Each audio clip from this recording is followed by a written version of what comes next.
Bonsoir Gérald Darmanin. Bonsoir. Cet après-midi, le Conseil constitutionnel a censuré une partie importante de la loi immigration. Ce texte avait été présenté par le gouvernement. C'est un échec. Ah non, non. C'est un texte très important pour les Français et le Conseil constitutionnel a validé l'intégralité des articles proposés par le gouvernement. Il y a eu un débat parlementaire ensuite.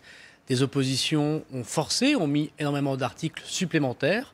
Moi, ce qui m'intéresse aujourd'hui, c'est de pouvoir appliquer la loi. C'est quand même 50 articles, dont les 26 articles du gouvernement. Jamais la République n'aura une loi aussi dure contre les étrangers délinquants. Fini les protections pour ceux qui sont arrivés sur notre sol il y a longtemps, mais qui commettent des crimes et des délits. Et jamais le gouvernement n'aura eu autant de moyens pour intégrer les personnes. Par exemple, aujourd'hui, tous les titres de séjour seront conditionnés à la réussite d'un examen de français. Donc vous êtes satisfait et vous allez donc promulguer cette loi et très rapidement. Alors c'est au président de la République de promulguer la loi. J'ai eu un échange avec lui, il le fera très bientôt, dans les heures qui viennent. Demain matin, je réunirai tous les préfets de la République à sa demande à 10 heures pour appliquer la loi. La loi, elle a très peu besoin de décret d'application. 80% de ces articles s'appliquent immédiatement. Et j'ai pris 4 instructions qui seront publiées dès demain pour pouvoir effectivement appliquer la loi, notamment le fait que tous les préfets devront réunir en février et en mars tous les dossiers avec leurs services, les policiers, les gendarmes, pour retrouver les étrangers délinquants qu'on n'a pas pu expulser précédemment parce qu'on n'avait pas les moyens, et de le faire immédiatement dans les jours et les semaines qui viennent. Donc vous dites que cette loi, en l'état, ce qu'il en reste, vous donne tous les outils nécessaires pour régler les problèmes liés à l'immigration. C'était le texte voulu par le gouvernement. Vous savez, ça fait 1 an et demi de travail avec Olivier Dussopt, sous l'autorité d'Elisabeth Borne, que je voudrais évidemment saluer, à la demande du président de la République. Nous avons l'intégralité des moyens qu'il nous faut, très fort sur l'intégration, notamment la régularisation des travailleurs qui aujourd'hui font vivre notre économie. Nous tiendrons cette promesse de régularisation avec Catherine Vautrin demain à la suite d'Olivier Dussopt. Je prendrai une mesure pour faire régulariser ces personnes qui travaillent et puis être très dur contre les étrangers délinquants. Moi, je veux dire que le Conseil constitutionnel aujourd'hui, il a validé la volonté du président de la République d'avoir une fermeté extrêmement forte, ferme, pour pouvoir lutter contre cette délinquance étrangère.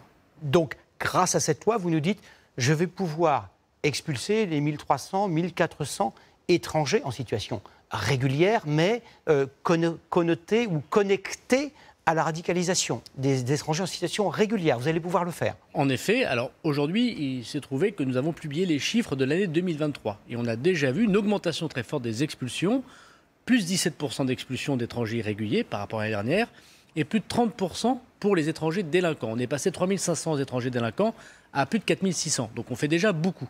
Mais là, on fera encore davantage, en effet. Et on pourra notamment lutter contre ceux qui arrivaient très tôt sur notre sol, quand ils étaient enfants, par exemple, ou parce qu'ils se sont mariés en France, ou parce qu'ils ont des enfants en France. Désormais, on pourra les expulser s'ils commettent un crime, ce qui n'était pas le cas jusqu'à présent. S'ils étaient mariés en France, je ne pouvais par exemple pas les expulser. Et donc toutes les mesures censurées, tous les articles ne reviendront pas par la fenêtre, ils sont morts et enterrés. Ils ne reviendraient pas. Le gouvernement, lui, a satisfaction. Ces articles initiaux sont validés et il ne représentera pas de projet de loi. Qu'est-ce que vous répondez à Jordan Bardella, le président du Rassemblement national, qui dit que cette censure est un coup de force des juges avec le soutien du président de la République? Bon, M. Bardella raconte n'importe quoi. Moi, je ne suis pas là pour faire une campagne électorale permanente ou jouer le jeu du petit politique. Moi, je suis là pour protéger les Français en tant que ministre de l'Intérieur. C'est un travail sérieux. On voit bien que là, le Conseil constitutionnel a validé le travail qu'a fait le gouvernement pour protéger les Français. C'est tout ce qui m'intéresse. Parlons maintenant des agriculteurs. Ils menacent de bloquer Paris, Bordeaux, Strasbourg. Vous allez les laisser faire? D'abord, moi, j'ai une pensée extrêmement forte pour les agriculteurs, bien évidemment. J'ai une pensée pour la famille de cette femme, de cette fille très jeune qui sont morts. Je voudrais évidemment leur adresser mes sincères condoléances et leur dire que, évidemment, nous pensons très fortement à eux, que c'est un drame et que nous le respectons.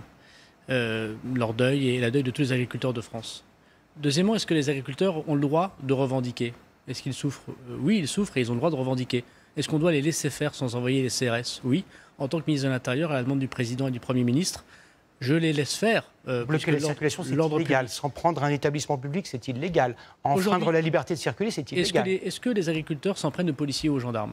Est-ce qu'ils s'en prennent aux bâtiments publics? Est-ce qu'ils mettent le feu aux bâtiments publics? Ce n'est pas le cas.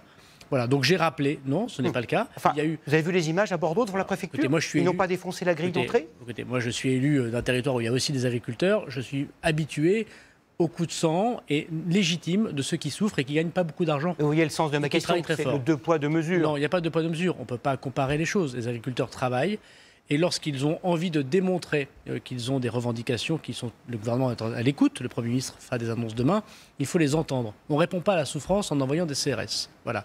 En revanche, j'ai rappelé au préfet que si les bâtiments publics, si les policiers, les gendarmes, les agents de préfecture étaient pris à partie, évidemment que nous interviendrons.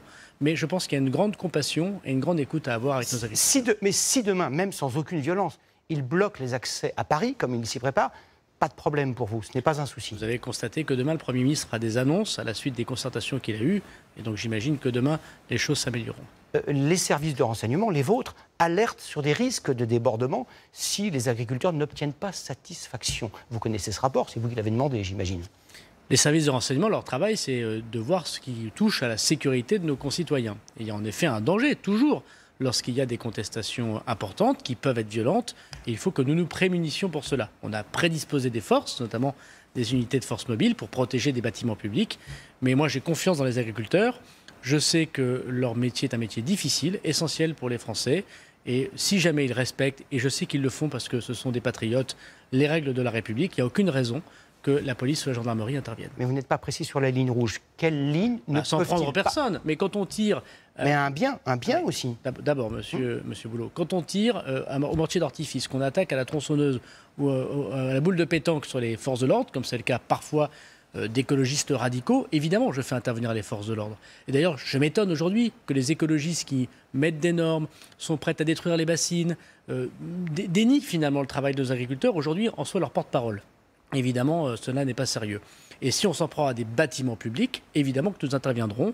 Mais je veux redire que la réponse à la souffrance des agriculteurs n'est pas des forces de l'ordre. Merci Gérald Darmanin d'avoir répondu à nos questions.